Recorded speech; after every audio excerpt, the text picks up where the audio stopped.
बोलिए राधारानी सरकार की जय हो, भाग्य बिहारी लाल की जय हो।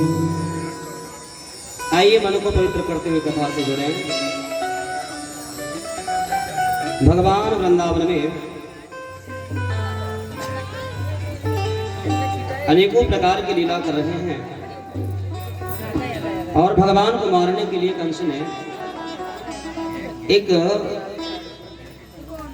अरिष्टासुर नाम के राक्षस को भेजा है। अरिष्टासुर राक्षस जो है ये बैल बन करके गया भगवान को मारने के लिए, और भगवान ने अरिष्टासुर नाम के राक्षस का विनाश किया और उसका उद्धार किया। परीक्षित का प्रश्न है गुरुदेव, ये अरिष्टासुर कौन है जिसका भगवान ने उद्धार किया? सुखदेव जी कहते हैं, राजन सुनो, अरिष्टासुर पूर्व जन्म में बृहस्पति जी का शिष्य था, नाम था वरतंतु। और वरतंतु की एक आदत थी। आदत क्या थी? जहां भी बैठता है ना, पांव पसार करके बैठता है। चाहे भोजन करने को बैठे, चाहे भगवान की पूजन करने को बैठे, कहीं भी उसकी एक आदत हो गई उसको।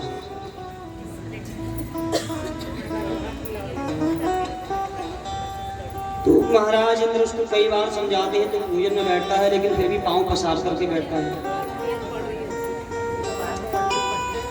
लेकिन उसकी आदत में कोई सुधार न हुआ। यज्ञ में भी बैठता है तो पांव पसार करके।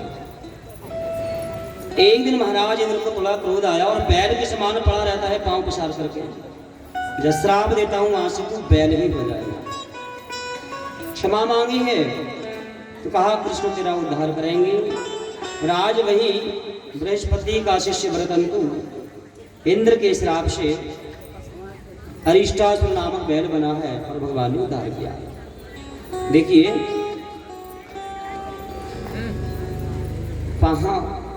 पांव पसार करके बैठना।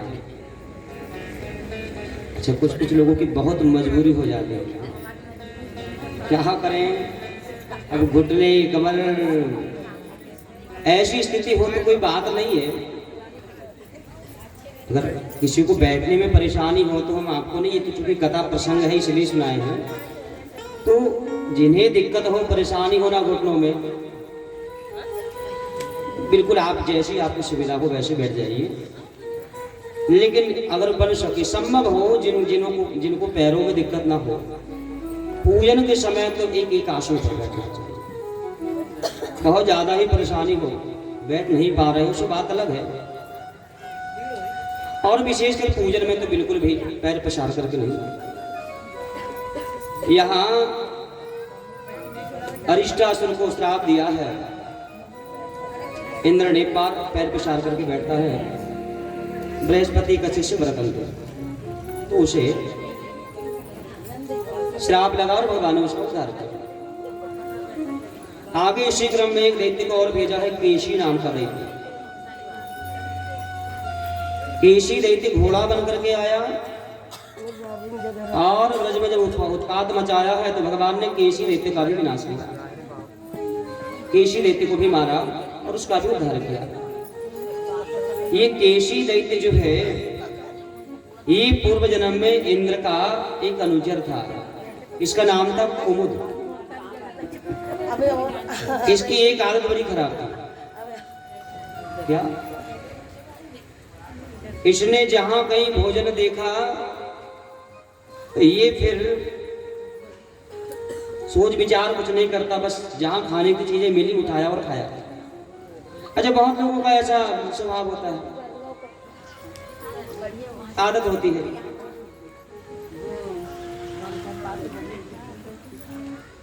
जब भी महाराज इंद्र के लिए मिठाइयां बुलवाते थे ना, तो ये भगवान को भोग लगने के पहले ही खा जाता था।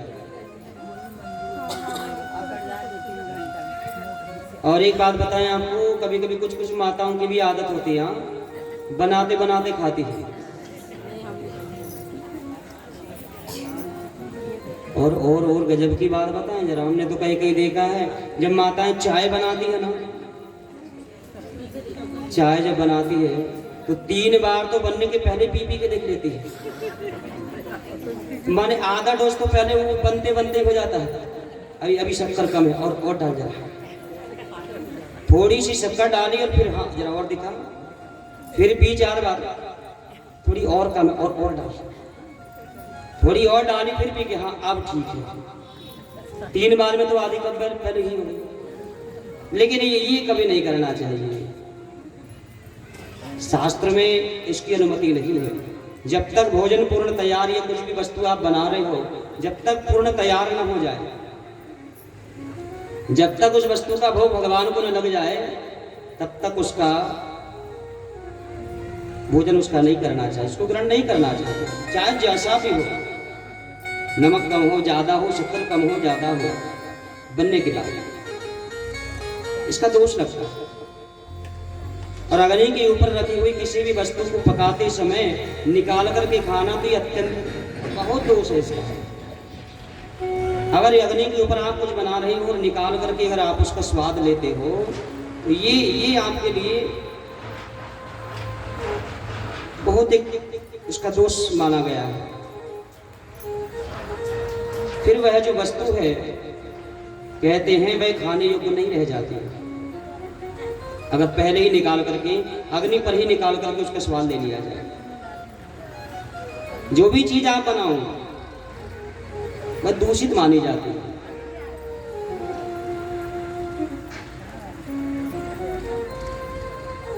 तो महाराज इंद्र का जो अनुचर है कुमुद, इसका एक स्वभाव है, जो खाने पीने की चीजें देखा सोच विचार बिल्कुल नहीं कि ये क्यों आई है, किसके लिए आई है, इसका क्या करना है, खाना है उठाकर बस।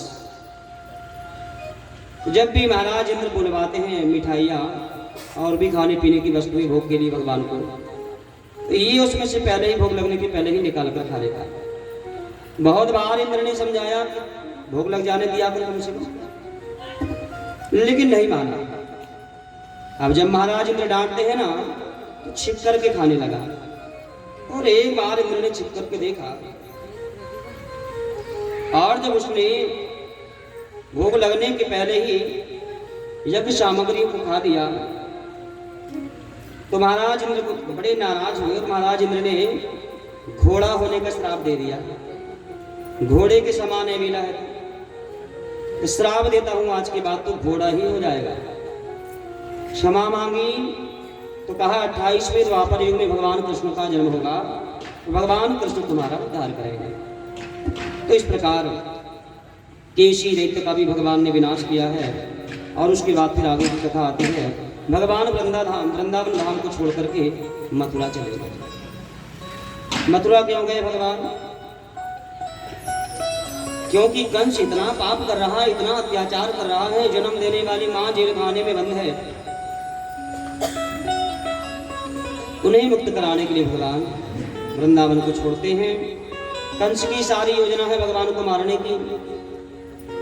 कार्तिक मास 9वीं तिथि को रंगेश्वर महादेव के मंदिर में उसने एक धनुष यज्ञ रखा और उसी धनुष यज्ञ को देखने के बहाने भगवान को अक्रूर जी के द्वारा बुलवाया। और यहाँ भगवान जाने को तैयार हुए हैं और सारे ब्रजवासी देखिए भगवान से इतना प्रेम करते हैं ना, जब भगवान जाने लगे सारी गोपियां रोने लगी, सारे ग्वाल वाल रोने लगे। अरे ग्वाल वाल गोपियों की छोड़ो, हाँ वृंदावन के एक एक पेड़ों से आंसू निकल रहे थे जब भगवान जा रहे थे। एक एक गाय एक एक बछड़े तक रो रहे थे, ये प्रेम किया है भगवान।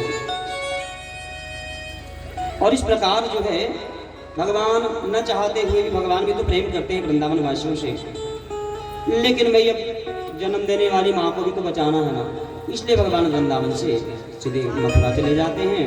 और मथुरा में भगवान एक बगीचे में रुके हैं। प्रातः काल हुई और प्रातः काल भगवान ने बढ़िया स्नान किया और स्नान करके बाबा से कहा, नंद बाबा भी साथ में गए थे, कुछ ग्वाल बाल भी साथ में गए थे। तो भगवान ने कहा बाबा को, बाबा अखाड़ा तो कल है। अब आज दिन भर कोई काम नहीं है तो ऐसा करें, हम लोग मथुरा की बाजार घूम करके आ जाएं क्या? नंद बाबा ने कहा नहीं कन्हैया तू नहीं जाएगा। क्यों? अरे नहीं नहीं, तू बड़ा शरारती है, तू नहीं जाएगा।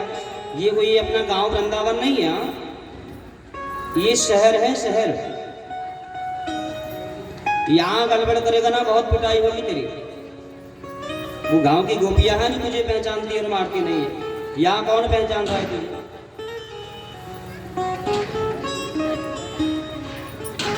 कन्हैया ने कहा बाबा शहर कैसा होता है मैंने आज तक देखा नहीं है, आज ही मौका मिला है तो देख करके आ जाता हूँ ना।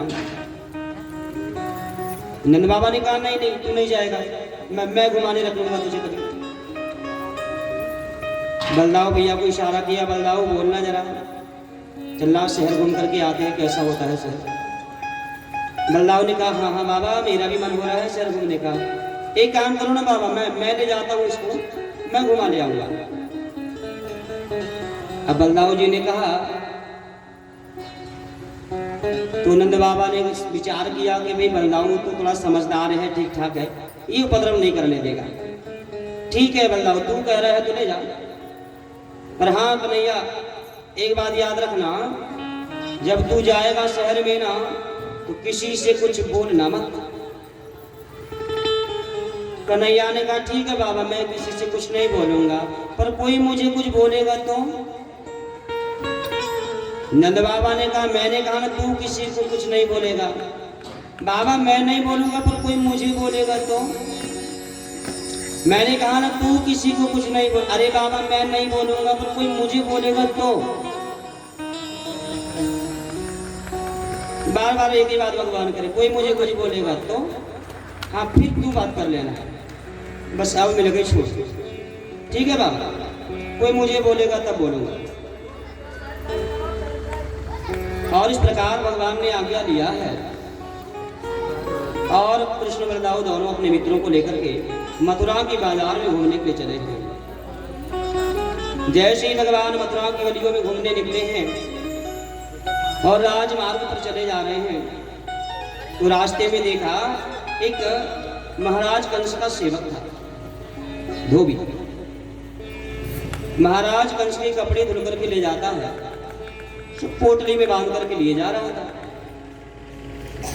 तो भगवान ने कहा मामा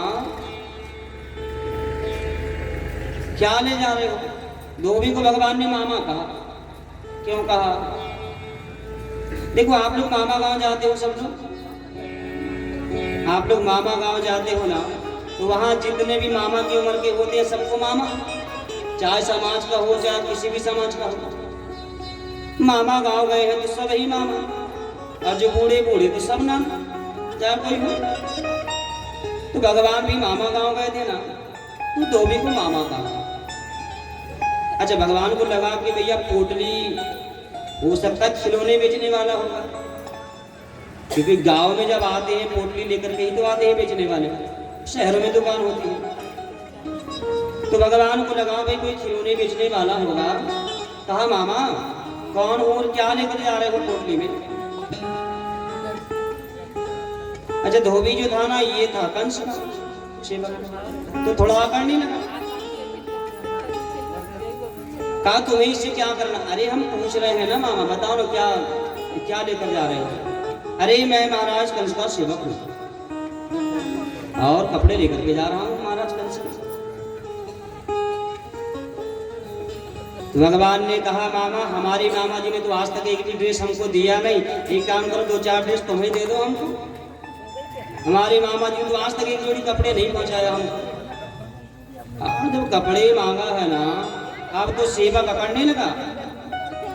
सेवक ने कहा तुम गैया चराने वाले ग्वाल वालों, बाप दादे कभी राजा महाराजा के कपड़े देखा है तुमने?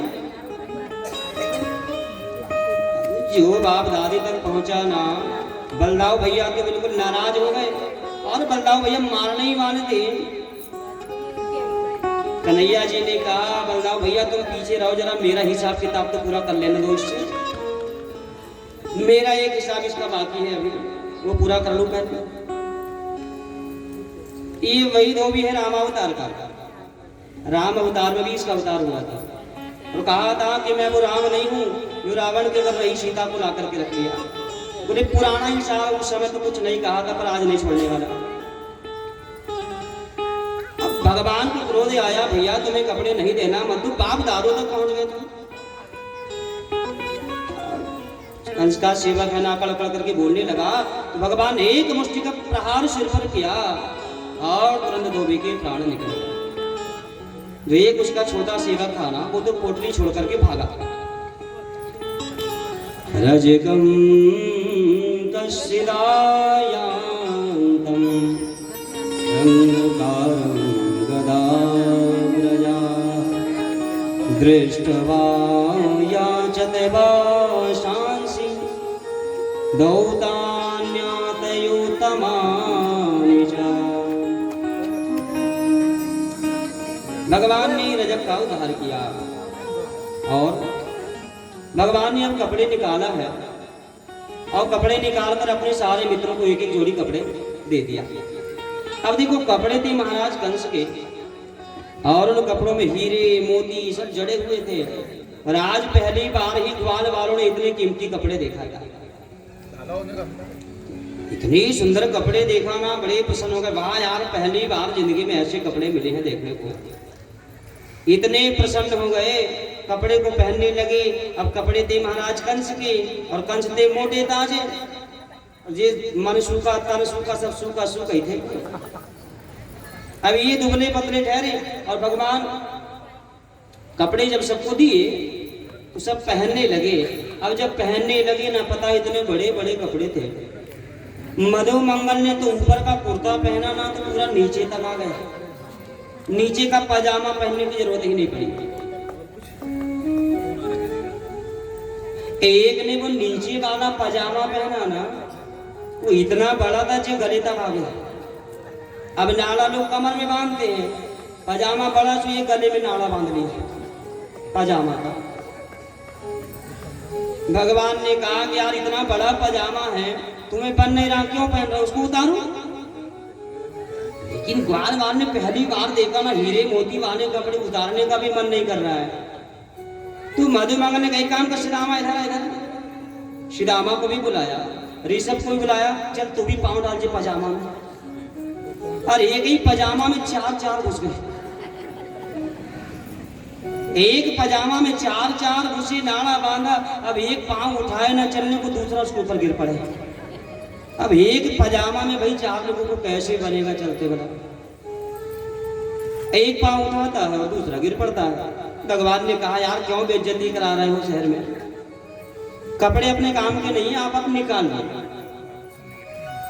मधुमंगल सिधावा ने कहा नहीं कन्हैया बहुत अच्छे बन रहे, एक नंबर लग रहे कपड़े तो, क्योंकि कभी देखा नहीं है ना, लंगोट लगा करके तो घूमते थे हमेशा। आज पहली बार ही ऐसे कपड़े देखा है ना, मन नहीं कर रहा है उतारने का। और ऐसे महाराज कंस के कपड़े को पहन करके और आगे बढ़े। ततास्तु बायकः प्रीतस्थयोरवेशं कल्पयन् विचित्रवर्णैश्शलेयेरा कल्पैर्निरूपताः नानालक्षणवेशाभ्यां कृष्णरामौ विरेजतु स्वलङ्कृतौ बालगजौ परमनिवसितेतरौ। नाना प्रकार के वस्त्रों को अलग अलग ऐसे पहन करके, कोई नीचे का पहना है तो ऊपर का नहीं, ऊपर का पहना है तो नीचे का नहीं, एक एक कोट में दो दो तीन तीन है। और ऐसे गिरते पड़ते सब ग्वाल बाल चले जा रहे हैं, भगवान उनको लेकर के चले जा रहे हैं। और आगे पहुंचे ना, एक दर्जी की दुकान मिली और दर्जी ने ये देखा तो दर्जी को थोड़ी दया आ गई। सारे बालक कैसे गिरते पड़ते जा रहे हैं, बुलाया, दया आ गई और कहा बेटी लाओ कपड़े उतारो, मैं काट करके छोटे कर देता हूँ। और दर्जी ने सारे कपड़े को काट काट करके छोटा किया है और सबको कपड़े